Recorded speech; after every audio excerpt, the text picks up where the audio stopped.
And joining me in studio now is Mr. Tom Djokovich. Of course, he is the CEO of XsunX. XSNX is their stock symbol. Good to see you again, Tom. It's great to be back, Don. Well, Tom, I want to begin with by having you folks, tell our audience again what the company does, because it's so fascinating. Well, we've developed a new kind of manufacturing technique for a thin film solar technology called CIGS, which is copper, indium, gallium diselenide. 4 different metals. You evaporate them into a sandwich layer, and it creates a solar cell. And it's one of the, it's actually the most efficient thin film solar cell currently available. Now, you announced recently that you're building or have built a multi-chamber to basically showcase the technology. Tell us about that. Well, yeah, we're launching the build. Right now we're working with a single chamber system, a little co-evaporation system, and various different other tools that kind of collectively we've been using to develop processes, proof the system, be able to showcase it, although in a limited fashion, and be able to share samples with various interested licensees. Because our process, our business plan is to actually license the technology, not to build enormously expensive manufacturing facilities. Those already exist. We just want to empower those existing facilities with this great new technology. And so what we're doing now is we've started to build this, what we call a multi-chamber tool, and it's going to showcase this co-evaporation technique. It's called small area co-evaporation on stainless steel substrates, and it's designed to make individual solar cells similar to silicon, dimensionally identical to silicon, and they can be offered as a replacement for silicon, and currently silicon dominates the market. We believe that this technology can produce solar cells of high efficiency, 13 to 15%, at probably somewhere in the neighborhood around a third of the cost of silicon. So it has the potential to significantly impact the solar market. Well, with that level of efficiency plus the lower cost, it has to attract the attention of manufacturers. Well, absolutely. We have a significant number of manufacturers that we're talking to, and that's the reason we're going to build this first multi-chamber tool. What we're hearing from most of these people is they've gone through our numbers, they've looked at samples, they've worked with us at various different levels, they've looked at other available technologies on the market, and what we're getting from our group is consistently the feedback is that they believe that this is the process, this is the technique, this is the future.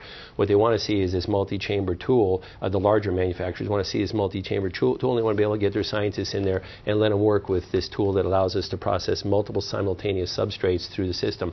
At that point, I think we're going to really be able to close a boatload of deals and really take this company to the next level. So in addition to that, it's a great marketing tool. It's also a great tool to continue to enhance and develop our technology on. So everything about it is fabulous for us. It really works well. Now, I think the last time you were on, you mentioned you were going to be combining all of your operations under one roof. Tell us about that.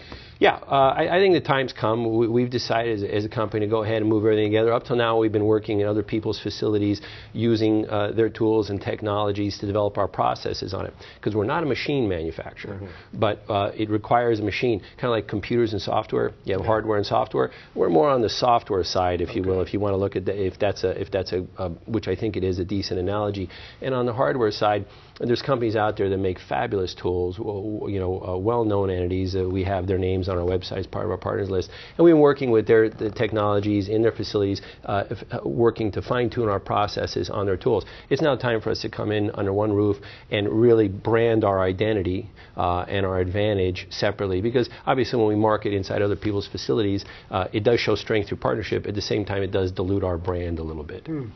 Now, you brought a graphic with us that kind of shows the advantages of your technology. Why don't you walk us through that? Well, yeah, Don, we've recently gotten a number of questions, and what the graphic shows is this is part of a presentation that we were asked by the Department of Energy to assist with recently, and our CTO provided this. And what this is a graph that shows the difference between what's called monolithic integration, which is the way most thin film solar modules are made, where they coat an entire sheet of glass with the solar cell material, as opposed to our technique, which is individual solar cells, which is more similar to silicon solar cells.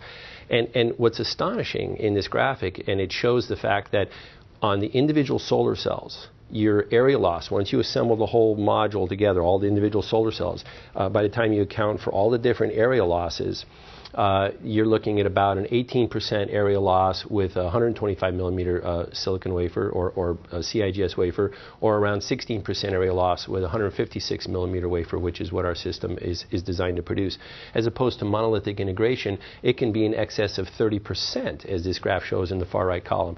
And so what you're talking about here is producing something that is, let's say, 100% of a certain size, and ultimately less than 70% of it actually captures and converts sunlight. So when a company who does monolithic integration says we're getting 14, 15, 16, 17% efficiency, they're usually talking about the actual just aperture area. And by the time you account for all these losses, your actual conversion efficiency has gone down significantly and your costs have gone up. And it's hard to believe, but the actual silicon solar cells, their assembly techniques produce some of the most efficient modules on the planet, and that's why we're emulating that and trying to offer a less expensive alternative. We think it's a great idea. Our interested licensees agree with us, and we're very anxious to get this tool built and spring this on the entire market. Well, I have to tell you, that was a fascinating education as you just gave me in about 2 minutes. Again, XsunX, XSNX is their stock symbol. Tom, fabulous. Again, it was a great education. Look forward to more as we continue. We look forward to coming back, Don. Thanks. Take care. All right.